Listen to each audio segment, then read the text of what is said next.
Assalamualaikum warahmatullahi wabarakatuh. Saya Muhammad Nidhat Rahman akan menjelaskan isi dari makalah filosofi puasa yang sudah saya buat. Filosofi puasa. Pengertian puasa. Puasa merupakan salah satu ibadah yang telah lama dikembangkan dan diamalkan oleh manusia. Puasa adalah ibadah yang telah dipilih oleh Allah Subhanahu wa taala, Tuhan semesta alam, sebagai miliknya. Sebab orang yang berpuasa itu tidak melakukan sesuatu melainkan hanya meninggalkan syahwatnya atau kesenangan nafsunya. Dengan puasa, ia meninggalkan hal-hal yang dicintainya, semata hanya karena cintanya kepada Allah. Puasa juga merupakan hubungan rahasia di antara seorang hamba kepada Tuhannya. Orang lain hanya melihat bahwa orang yang berpuasa itu tidak melakukan hal-hal yang bisa membatalkan puasa secara lahiriah.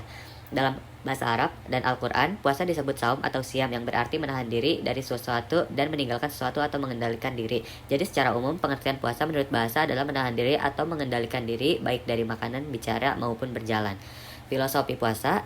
Puasa diwajibkan dengan alasan yang menyebutkan bahwa puasa diwajibkan atas umat Islam sebagaimana diwajibkan kepada umat-umat sebelumnya agar mereka bertakwa. Dengan menjalankan puasa, manusia dapat menjauhi perilaku merugikan dan mencapai tingkat takwa sesuai dengan firman Allah dalam surat Al-Baqarah ayat 183 yang artinya, hai orang beriman, diwajibkan atas kamu berpuasa sebagaimana diwajibkan atas orang-orang sebelum kamu agar kamu bertakwa. Puasa bukan hanya tentang menjauhi perilaku yang merugikan diri sendiri dan orang lain, tetapi juga refleksi diri. Kehidupan rukun dengan sikap orang lain menghilangkan kecemburuan sosial dan menjaga sikap.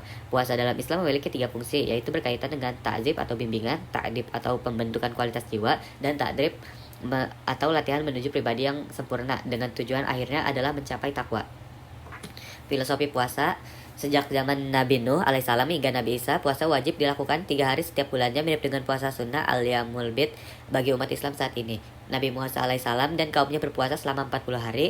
Nabi Zakaria alaihissalam dan Maryam sering mengamalkan puasa. Nabi Adam alaihissalam juga diperintahkan untuk tidak memakan buah kuldi yang diimplementasikan sebagai bentuk puasa pada masa itu. Nabi Isa juga dinyatakan berpuasa. Nabi Daud alaihissalam berpuasa sehari dan berbuka sehari pada setiap tahunnya. Sebelum menjadi Rasul, Nabi Muhammad SAW juga berpuasa 3 hari setiap bulan dan ikut berpuasa Asyura bersama masyarakat Quraisy. Filosofi puasa Ramadan bagi umat Islam, yang pertama itu mensyukuri nikmat, yang kedua itu menjadi orang yang bertakwa, yang ketiga mengendalikan nafsu, yang keempat latihan keimanan, yang kelima kesehatan, yang keenam merasakan perasaan lapar, dan yang terakhir mendekatkan diri kepada Allah Subhanahu wa taala. Pendekatan puasa terdapat 2 pendekatan dalam pelaksanaan puasa, yaitu secara fikih dan secara hikmah al-tashri. Ilmu fikih mengajarkan cara-cara menjalankan puasa agar pengamalannya benar, apa yang harus dilakukan dan apa yang harus ditinggalkan dari hal-hal yang membatalkan puasa. Puasa yang sah menurut ilmu fikih yaitu harus bersih dari perbuatan-perbuatan yang tercela. Rasulullah SAW bersabda, barang siapa yang tidak meninggalkan perkataan dusta malah mengamalkannya, maka Allah tidak butuh dari rasa lapar dan haus yang dia tahan, karena puasa menggunakan 2 pendekatan, sehingga puasa yang dilakukan diketahui sah secara hukum dan memperoleh pahala dari Allah Subhanahu wa taala.